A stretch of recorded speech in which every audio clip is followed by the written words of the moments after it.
Good morning students.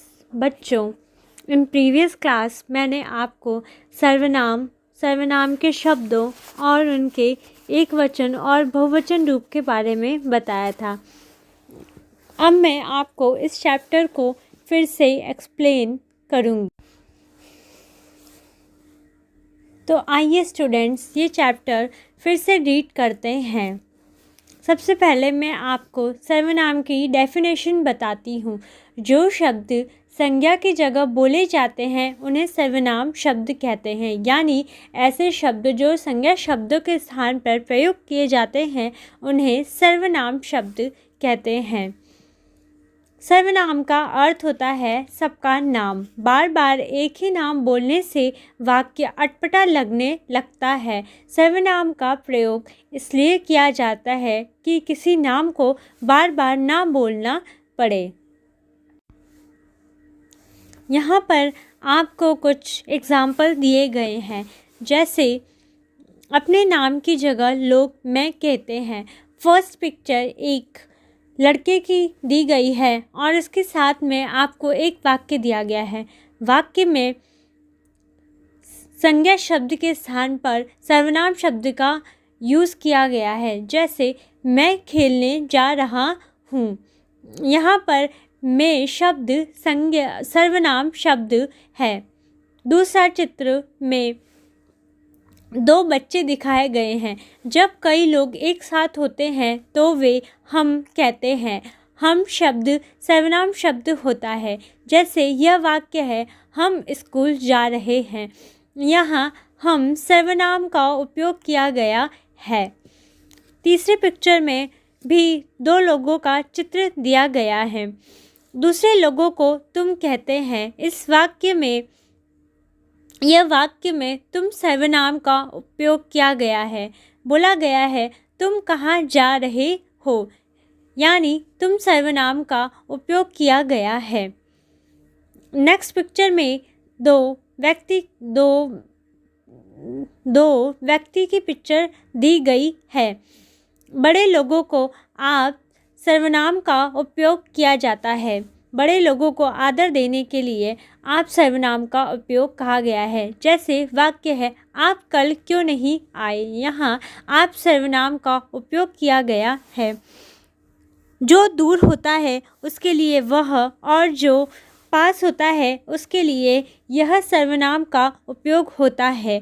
Example के लिए, पहले चित्र में एक लड़की है और उसके कुछ दूर पर पेड़ है, तो ये वाक्य इस प्रकार है, वह आम का पेड़ है। यहाँ वृक्ष दूर होने के कारण वह सर्वनाम का उपयोग किया गया है। नेक्स्ट पिक्चर में एक लड़का और एक गाय का चित्र दिया गया है। गाय उस लड़के के पास है, इसलिए यह वाक्य इस प्रकार है, यह हमारी गाय है। तो स्टूडेंट्स, एक बार और समझिए डेफिनेशन। जो शब्द संज्ञा की जगह बोले जाते हैं उन्हें सर्वनाम कहते हैं।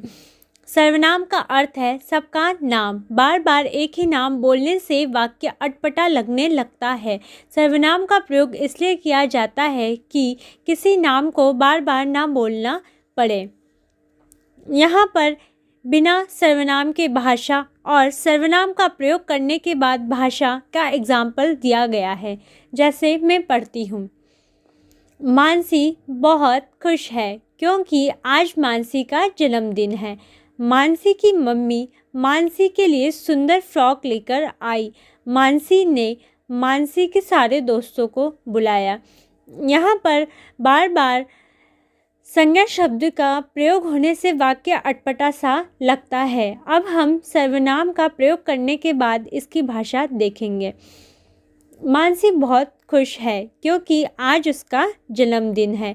उसकी मम्मी उसके लिए सुंदर फ्रॉक लेकर आई है। मानसी ने अपने सारे दोस्तों को बुलाया है।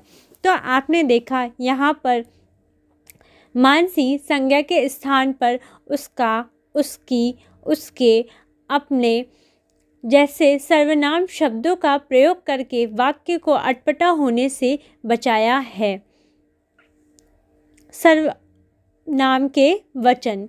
सर्वनाम शब्दों के भी एक वचन और बहुवचन रूप होते हैं। सर्वनाम भी एक वचन और बहुवचन होते हैं। एग्जाम्पल के लिए मैं कल खेलने गया था। यहाँ केवल एक व्यक्ति की बात की गई है, इसलिए यहाँ मैं एक वचन सर्वनाम का प्रयोग किया गया है। इसका बहुवचन सर्वनाम का एग्जाम्पल देखते हैं। हम कल खेलने गए थे, यानी यहाँ बहुत सारे लोगों के जाने का बोध यानी खेलने जाने का बोध हुआ है, इसलिए यहाँ हम बहुवचन सर्वनाम का प्रयोग किया गया है। जैसे कुछ एक वचन और बहुवचन सर्वनाम है, मैं आपको उसके एग्जाम्पल बताती हूँ। फर्स्ट है मैं का बहुवचन सर्वनाम है हम। मैंने का बहुवचन सर्वनाम हमने। तुम का बहुवचन तुमने। मुझे का बहुवचन हमें। वह का बहुवचन वे। यह का बहुवचन ये। उसने का बहुवचन उन्होंने। उसको का बहुवचन उनको। यहाँ पर ऐसे मैंने आपको बताया कि सर्वनाम शब्दों के भी एक वचन और बहुवचन होते हैं।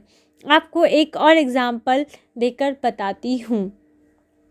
मुझे खाने के लिए खाना चाहिए। यहाँ पर केवल एक व्यक्ति ने कहा है कि मुझे खाना खाना है, तो मुझे खाने के लिए खाना चाहिए।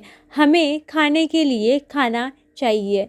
यहाँ पर यह वाक्य को बोलने से हमें बोध होता है कि यहाँ बहुत सारे लोगों की यानी हम का उपयोग करके यहाँ पर हमने वाक्य को बहुवचन में परिवर्तित किया है। यानी यहाँ पर मुझे और हमें से वाक्य के एक वचन और बहुवचन होने का ज्ञात होता है। इसलिए हम कह सकते हैं कि सर्वनाम में भी एक वचन और बहुवचन रूप होते हैं।